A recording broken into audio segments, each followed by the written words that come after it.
volta às aulas para os filhos nascidos por adoção tardia pode significar pais desesperados porque os filhos não conseguem aprender, filhos chorando ou serem deixados na escola ou na hora de fazer as atividades, escola ligando para os responsáveis porque o filho bateu em algum coleguinha na escola, desrespeitou a professora, mas não precisa ser esse caos todo. E hoje eu vou te dar algumas dicas, 5 dicas, de como tornar a vida escolar do seu filho mais tranquila para toda a família.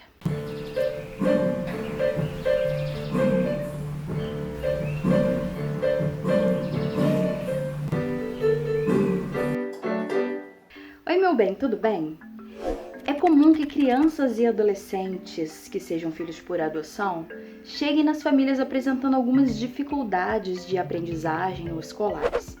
E é claro que os pais, na melhor das intenções, vão tentar ensinar esses filhos, mas isso às vezes é um problema para a vinculação dos pais com os filhos. Se a criança está com dificuldade de aprender, ter seu pai ou sua mãe ensinando as tarefas para ele pode gerar muito estresse, frustração, principalmente se a criança vincular a ideia de sucesso escolar com ser amado ou amada. E fica aquela coisa na cabeça dela: e se eu nunca conseguir aprender? Nunca vou ser amado? Nunca vou merecer o orgulho do meu pai ou da minha mãe? Então a primeira dica para te ajudar nessa questão escolar aí, na sua relação com seu filho ou sua filha, é: seja realmente pai ou mãe do seu filho ou filha. Foca em realmente ser pai ou mãe e não em ser professor do seu filho. Entenda que existe uma diferença entre ajudar o seu filho nas tarefas escolares e tomar para si a missão de ensinar e fazê-lo aprender. É esta segunda coisa que deve ser evitada. As recomendações nos grupos de apoio à adoção nunca são abandone seu filho e não dê apoio a ele. A gente nunca diz para não dar apoio. Dê apoio, mas entenda que apoio também pode significar você dizer pro seu filho que tá tudo bem se ele perder de ano, desde que ele dê o melhor dele, desde que ele se esforce, que você tá orgulhoso do esforço que ele faz e que você vai amá-lo independente dele passar ou perder de ano, de tirar uma nota alta ou uma nota baixa, que você tá orgulhoso dele da mesma forma, desde que ele se esforce, de que ele esteja tentando e fazendo o melhor dele. Às vezes o melhor dele não é suficiente para obter aquela nota azul naquele momento, aquela nota alta. Mas cada criança tem seu tempo de aprendizagem. A criança que chega por adoção tardia depois da primeira infância, que é a partir dos 6, 7 anos de idade, ela viveu muita coisa que não foi muito legal na vida dela, na família de origem. Depois ela saiu da família de origem, foi institucionalizada, que também não é uma coisa legal. Em nenhuma das duas situações ela teve a atenção integral que somente uma família pode dar. Então tem muita coisa nova acontecendo na vida dela, né? No momento em que ela chega numa família, primeiro, segundo, terceiro ano, são anos ainda de uma adaptação que vai variar entre uma família e outra, mas é preciso que a gente lembre que o meio em que a criança vive na primeira infância e os relacionamentos que ela desenvolve nesse período vão influenciar a maneira como ela entende o mundo e como ela se desenvolve. Todos os estímulos que ela recebeu ou deixou de receber na primeira infância vão afetar todos os aspectos do desenvolvimento dela. Daí vem a minha segunda dica. Lembre-se que seu filho ou filha está aprendendo a viver em sociedade, está aprendendo o conceito de família, está aprendendo ainda as coisas básicas que as crianças deveriam ter aprendido na primeira infância, mas que ele ou ela não puderam aprender na idade certa. Ele tá aprendendo novas regras familiares, ele tá aprendendo o que é ser filho, ele tá aprendendo a viver em sociedade, ele tá aprendendo higiene pessoal, ele tá aprendendo um monte de coisas que ninguém nunca ensinou pra ele. Ele tá desconstruindo valores e aprendizados não muito legais que ele teve na vida pregressa dele. É muita coisa ao mesmo tempo pra aprender. Uma criança que chega, por exemplo, com 8 anos de idade numa família por adoção, não tem o mesmo desenvolvimento e a mesma aprendizagem, né, até esses 8 anos, que um filho parido dentro da família. São histórias diferentes. É tanta coisa junta da vida para aprender que o que é perder um ano na escola se comparado a ganhar um ano de aprendizado de vida social, de desenvolvimento pessoal, para ele ser um adulto, né, no futuro, lá, equilibrado, feliz, que não seja frustrado, que não tenha dificuldade de lidar com as suas próprias emoções, porque as crianças chegam com, né, criança naturalmente tem dificuldade de lidar com as próprias emoções. Crianças que têm traumas, ainda mais, né? Fora que não focar no sucesso escolar, especialmente no primeiro ano do seu filho em casa, é uma coisa importante também para facilitar a sua vinculação a esse filho, né? Enquanto pai, enquanto mãe, você tá criando um vínculo ali com essa criança ainda. Comenta aqui embaixo para mim se você quer que eu faça um vídeo exclusivo sobre vinculação, porque nesse aqui a questão principal é não vincular o seu amor ao sucesso escolar. Então a minha dica 3 é foque na vinculação e brinque muito com seu filho. É sério, faz muita diferença no desenvolvimento global da criança. Inclusive, tem um vídeo aqui que eu vou deixar no card sobre brincar com filhos, que nem serve só para filhos por adoção, é para brincar com filhos e a diferença que isso faz na sua relação com eles. Neste caso específico de questões escolares e brincadeiras, a minha dica é você investir em jogos que ajudem no desenvolvimento de habilidades que eles vão precisar na escola ou para aprender coisas na vida mesmo. Aqui em casa, nós identificamos as principais dificuldades das nossas filhas e compramos uma série de jogos educativos para elas, mas você não precisa investir em nada caro, não. Jogo de baralho, por exemplo, dependendo do jogo, pode ajudar com várias habilidades diferentes, como sequência numérica, estratégia, raciocínio lógico. Jogar quebra-cabeças, jogos de tabuleiro diversos.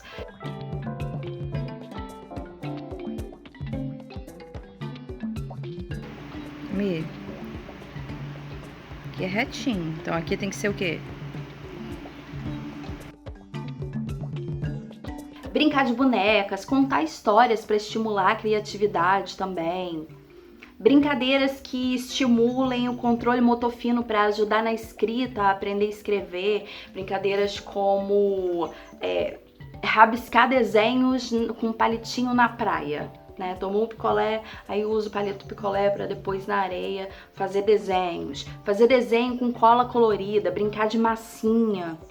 Tudo coisa barata de se fazer, tudo coisa simples. Dá para brincar com coisas que você encontra no quintal, na natureza.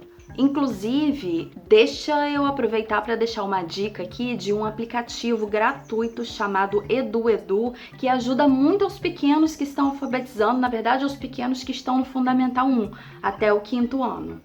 O responsável se cadastra no EduEdu e cadastra os filhos que tem. Cada um deles vai fazer um teste no próprio aplicativo, através do qual o EduEdu vai avaliar quais são as necessidades da criança de acordo com a idade e aí vai preparar atividades personalizadas para que a criança desenvolva aquelas competências. Agora eu vou ler o depoimento de uma mãe por adoção que me autorizou a contar essa história, ler o depoimento que ela postou no grupo de apoio à adoção do qual faço parte, para a gente olhar esse exemplo e entender um pouco melhor. E aí eu vou para a 4ª dica. Eu errei muito. Por conta da pandemia, eu vi minha filha sozinha com atividades que não eram do nível que ela estava preparada. Vi ela desesperada, sem conseguir responder, e tentei ensinar. Eu sabia que não devia ser professora, mas com a aula online da escola pública, eu vi ela sem ter ideia do que estava fazendo e acabava tentando orientar. Eu ficava super frustrada, porque aí eu vi o tamanho do buraco e não conseguia disfarçar a frustração. Eu ficava me perguntando, como ela não entende isso que é tão óbvio e que eu acabei de explicar? Será que minha filha nunca vai aprender? Eu não conseguia estudar matemática com ela porque me sentia desesperada de ela estar no 5º ano sem saber as 4 operações, par ou ímpar, número sucessor e antecessor. Minha esposa passou a estudar matemática com ela e, às vezes, ia chorar escondido dela. Ela, muito perceptiva, notava nossa preocupação e se sentia inadequada. Ficava ansiosa, chutando as respostas e tentando acertar, pois achava que assim iria nos agradar. Eu pedi ajuda ao grupo porque no meio da dor eu não enxergava que estava prejudicando nossa vinculação. mas resolvi deixá-la fazer do jeito dela e perder de ano, se fosse o caso. Contratei uma psicopedagoga online para ajudar nos conteúdos do passado, que ela não sabia, e eu não me meter mais nos estudos. A profissional fez uns testes com ela e me disse que as dificuldades de aprendizagem vêm da falta de repertório cultural dela. Isso mesmo, a falta de experiência de vida e de estímulos na idade certa gerou todas as dificuldades escolares que ela tem hoje. Inclusive um dia, ela verbalizou isso ao me dizer chorando que não conhece nada, nenhum lugar, e que o sonho dela era viajar e conhecer muitos lugares. Passei a focar mais em prover esse repertório dentro dos limites que a pandemia nos colocou e nossa relação melhorou muito. Começamos a ter tempo de qualidade e a brincar juntas, coisa que antes eu não tinha energia para fazer. E ela começou a progredir nos estudos. Ainda tem um caminho longo pela frente, mas meu papel agora é só de mãe. Meu papel é amar, cuidar e brincar muito com ela. Todos os jogos educativos possíveis que ajudam na vinculação e no desenvolvimento como um todo. Então, dica número 4, delegue a tarefa e a missão de ensinar aos seus filhos a terceiros, para isso não desgastar a relação de vocês. Se você está conseguindo fazer isso com sucesso, porque sempre tem um que fala, mas eu ensino meu filho, tá tudo bem, ele tá ótimo, ele tá aprendendo, não tá desgastando nossa relação. Você é uma exceção. Tá? Deixa essa tarefa para uma orientadora, uma explicadora, para a escola, para os professores, para um psicopedagogo, se for o caso. Aqui em casa, colocar um profissional de educação infantil para dar esse suporte fez muita diferença, não só no salto das crianças de aprendizagem, mas também na nossa relação, que não ficou mais com aquela coisa de agora tem esse momento aqui que é tenso, que eu preciso agradar a mamãe. Se você tiver condições de procurar esse auxílio profissional e prover isso para você, para sua família, para sua sanidade mental, vale muitíssimo a pena. A última e quinta dica é polêmica e tem exceções, é claro, mas eu vou dar assim mesmo porque eu acho que é uma coisa importante. Muitos pais, antes dos filhos chegarem, antes mesmo de saber quais são as condições deles nesse quesito, eles já estão desesperados com a coisa da escola, em que escola colocar e tudo mais. Então eu acho que é uma dica importante de trazer aqui, mas antes de eu falar, já se inscreveu no canal? Já deixou o seu gostei? Isso que eu tô trazendo pra cá é baseado nessas 3 coisas: relatos de outras famílias, minha experiência pessoal e também com as orientações dos psicólogos que têm experiência em adoção. E por isso a quinta dica é, pelo menos no primeiro ano do seu filho em casa, mantenha-o dependendo aí, se for menino ou menina, na escola pública. Não vá me colocar a criança nesse primeiro momento numa escola particular. Aí você fala, meu Deus, mas eu estou querendo o melhor para o meu filho ou para minha filha, e você está falando para eu manter na escola pública que não tem estrutura, que é uma bagunça, que tem às vezes problema de violência. Calma, vou explicar. E aí você adequa para sua realidade, tá? Por isso que eu falei, ela é polêmica e tem exceções. Vou explicar, vem comigo, calma, respira. Vamos lá. A criança, ela já estava em escola pública. Infelizmente, a gente sabe que no Brasil a maioria das escolas públicas cobram menos do que as escolas particulares. Geralmente tem a coisa da aprovação automática, não são todas, mas isso infelizmente existe no nosso país.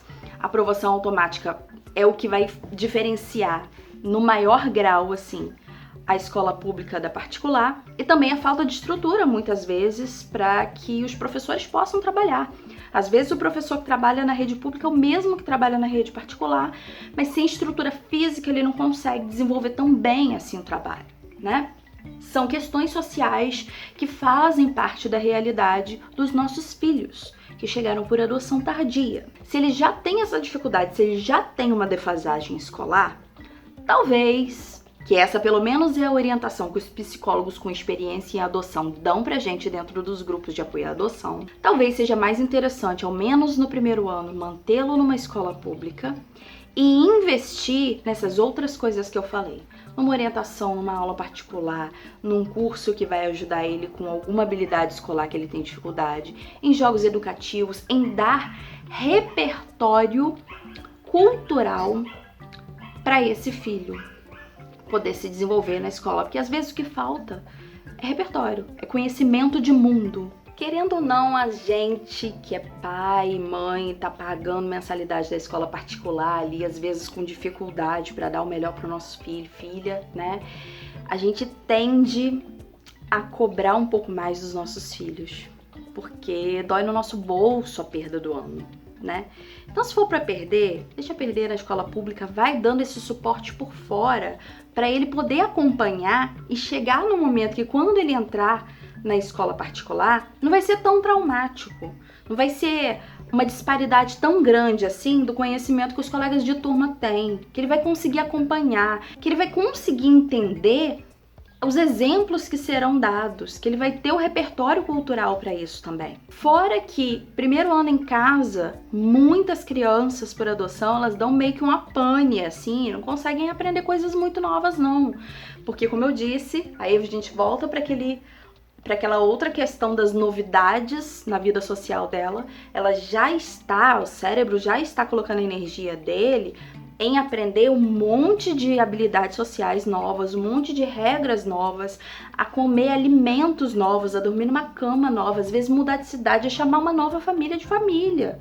Isso tudo é muito complexo, é muito difícil muitas vezes. Muitos dos nossos filhos por adoção estão vivendo o luto da família bio.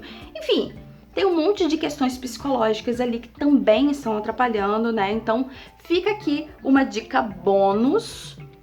Terapia é a chave. Terapia continua sendo um suporte muito importante para um filho por adoção, para uma família, para gente, mãe, pai, né? Também é importante, até para a gente entender e ter empatia com essas dificuldades dos nossos filhos. Obrigada por assistir, eu espero que você tenha gostado. Comenta aqui embaixo o que você achou que vai ser útil para você. Não precisa me xingar se você discordar com alguma coisa, você tem direito de pensar diferente de mim. Um beijo, até semana que vem. Ciao.